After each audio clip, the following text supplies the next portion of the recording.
ጥራት ያለውና አካታች የሆነን የህፃናት አስተዳደግ በአፍሪካ ለማምጣት የጋራ ትብብርን ማጠናከር በሚል መሪ ቃል ሲካሄድ የቆየው የአፍሪካ የህፃናት ጥበቃ ኮንፈረንስ ተሳታፊዎች በአዲስ አበባ የተገነቡ ሁሉን አቀፍ የልማት ፕሮጀክቶች ተዘዋውረው ጎብኝተዋል። በአዲስ አበባ ከተማ እየተካሄደ የሚገኘው ሁሉን አቀፍ የከተማ ትራንስፎርሜሽን ልማት ከተማዋን ጽዱና ለኑሮ ምቹ የሚያደርግ መሆኑን ነው ጎብኚዎቹ የተናገሩት። all of the plans. I've never been to Addis. This is my first time in Addis Ababa. አዲስ አበባን ከዚህ በፊት አላውቃትም። እዚህ ስገኝ የመጀመሪያ ጊዜ ነው። የከተማ ልማቱ የተሰራበት ፕላኑ እንዲሁም ሌላው ሂደት አስገራሚ ነው።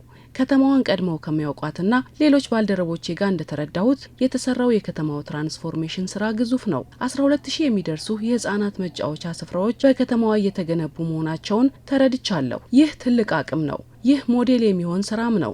ለሁላችንም መጪውን ጊዜ እንዴት መተለም እንዳለብን ትምህርት የሚሆነን ነው። It's a very exciting taste of the future for all of us, I think. First of all, it's quite creative. There is courage and audacity, but at the same time it's also a thoughtful. በቅድሚያ የተሰራው ስራ ፈጠራና ቁርጠኝነት እንዲሁም ጥረት የታከለበት ነው። በልማት ለሚነሱ ነዋሪዎች ምትክ መኖሪያዎች መዘጋጀታቸው፣ ለህፃናት እንክብካቤ ትኩረት መሰጠቱ፣ ለህዝብ ስፍራዎች ትኩረት መሰጠቱና የመሳሰሉት ልማቱ ስኬታማ እንዲሆን አድርጎታል እላለሁ። ነዋሪው ህብረተሰብ ከተማውን ንጹህ ለማድረግና ለማስዋብ የሚያሳየው ተባባሪነትም አስገራሚ ነው። የልማት ስራው በአጭር ጊዜ መከናወኑ በራሱ አስገራሚ ነው። ይህ የሚያሳየን መሪዎች ለመልማት ያለን አቅም እንዴት መጠቀም እንዳለብን ተረድተውና በአግባቡ ጥቅም ላይ እንዲውል አድርገው ከመሩ ስኬት እንደሚመጣ ነው። Addis is beautiful. People should come and visit Addis. It is beautiful at night and it is beautiful during the day. So me and my friends, we call it a city of light. አዲስ አበባ በምሽትም በቀንም ውብ ናት። ሰዎች መጥተው እንዲጎበኟትም እመክራለሁ። እኔና ባልደረቦቼ የብርሃን ከተማ ብለን ነው የምንጠራት። እኔ ላለፉት 3 ዓመታት አዲስ አበባን አውቃታለሁ።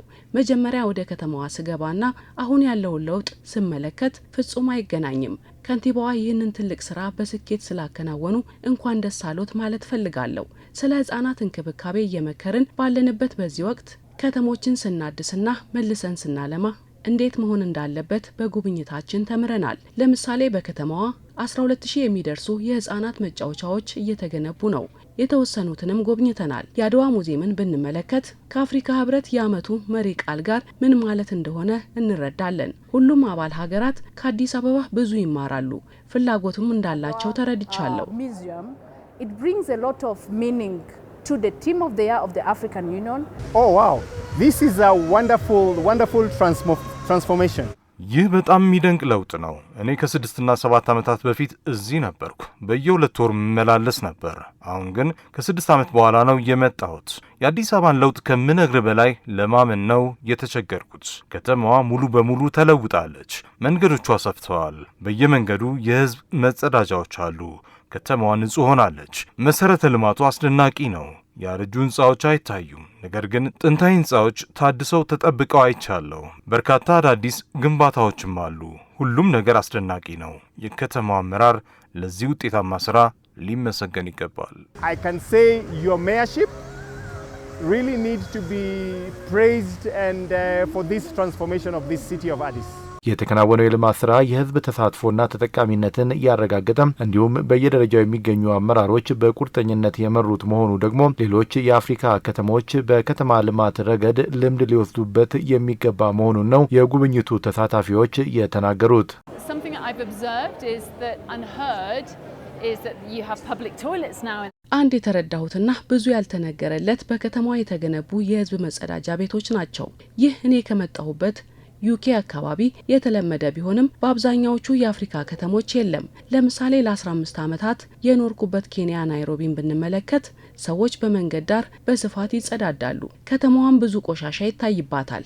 እዚህ ይህ ብዙም አይታይም። ስለዚህ ሌሎች ከዚህ ይማራሉ። የአዲስ አበባ ነዋሪ ለታሪኩ ለከተማው ውብና ጽዱ ካለው ተባባሪነትም ሌሎች ይማራሉ። One thing, 3 qualities that we hear about the mayor of the city is that she's committed. She's got the courage, she's thoughtful. ስለ ከተማዋ ከንቲባ አንድ ነገር ተረድቻለሁ። ቁርጠኛና ለሚሰሩት ስራ የተሰጡ ናቸው። ይህ በማንኛውም ከተማ ማደስና ማልማት ሂደት የመሪ ቁርጠኝነት ወሳኝ መሆኑን የተማርንበት ነው። ሌላው በልማት ስራው ህብረተሰቡን ማሳተፍ መቻሉ ነው። በቀለብ ቅብ እንኳ ሳይቀር የህዝብ ተሳትፎ አለበት። ይህ ትልቅ ትምህርት ነው። ሌላው በመንግስትና በግሉ ክፍለ ኢኮኖሚ ትብብር የሚሰራው ስራ ነው። የግል ዘርፉ በከተማ ልማት በስፋት እንዲሳተፍ መደረጉ ሌላው ትምህርት ነው። እንዳጠቃላይ ትብብር፣ የመሪ ተምሳሌትነትና የህዝብ ተሳትፎ ወሳኝ መሆናቸውን ተምሬበታለሁ። I think that partnership, commitment, leadership by example, community engagement, those are the major things. Many cities in the world do not have green spaces. I am seeing here you have tried to keep some very basic green spaces. I'm seeing some በርካታ የዓለም ከተሞች አረንጓዴ ስፍራዎች የላቸውም። እዚህ መሰረታዊ የሆኑ አረንጓዴ ስፍራዎች እንዲኖሩ እየተደረገ ነው። የህፃናት ፓርኮችና መጫወቻ ስፍራዎችም ተያይዘዋሉ። የከተማ ልማት ስራው የአካባቢ ጥበቃን ታሳቢ አድርጎ ነው እየተሰራ የሚገኘው። የወንዝ ዳርቻ ልማቱንም ለመመልከት ችያለሁ። ወንዞቻችሁ ውብ እንዲሆኑ፣ ሰዎች በዙሪያቸው እንዲናፈሱ የሚያስችል የጥበቃ ስራ እየተሰራላቸው ነው። ይህ በእውነቱ ዓለም አቀፍ ደረጃውን የጠበቀ ልማት ነው። ሌሎች ከተሞች ብዙ ነገር ሊማሩ ይችላሉ። ንጹህ ውብና አካባቢ ጥበቃን ማዕከል ያደረገ ልማት ነው። Our cities in other countries can learn a lot from what you are doing with your city.